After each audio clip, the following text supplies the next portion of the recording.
This message is just for you.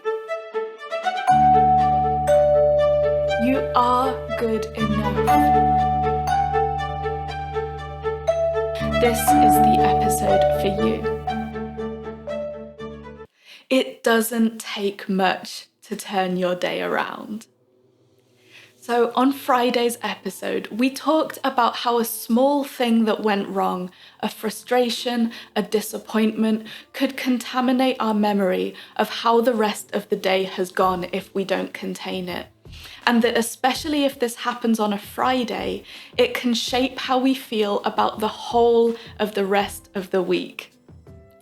And I got a wonderful message from my friend and fellow linguist Lisa, who very sensibly pointed out that while it's true that it doesn't take much to derail our day, that it also doesn't take much to turn our day around. So I wanted to pass that on to you today.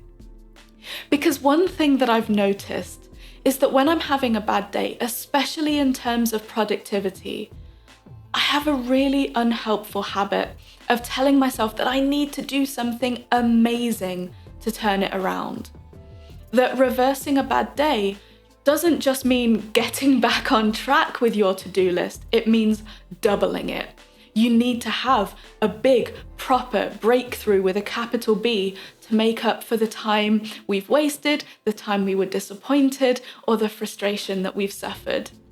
And so today, I just want to remind you, and actually remind me as well, because so much of the time that I'm sharing advice on this podcast, it's things that I have also been really battling with.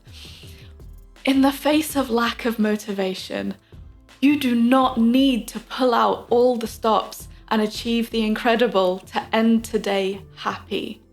If you're feeling really slow, if you're having one of those frustrating days where nothing really works, you don't need to ramp up your expectations. It's only going to pile more pressure on, and it's only going to give your inner critic more ammunition. So instead, focus on the tiny things. What are the smallest steps that you could take today to feel like you've moved the needle?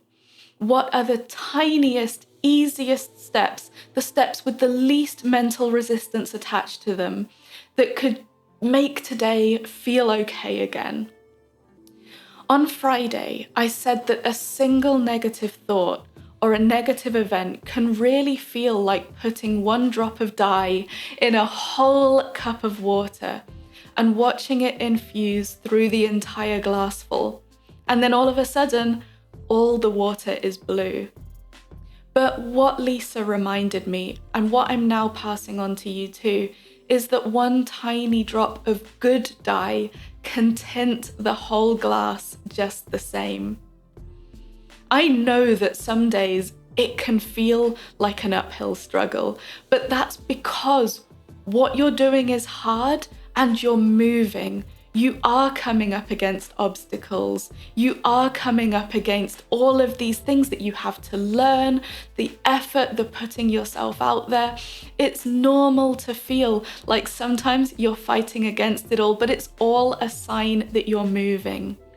Some days you're not going to be thrilled at what your best looks like, but your effort on those days still counts. You still get to celebrate your wins. You still get to be proud that that tired, frustrated, or just generally confused version of you still showed up. The work you put in will be just as valuable, and you will see that effort pay off down the line.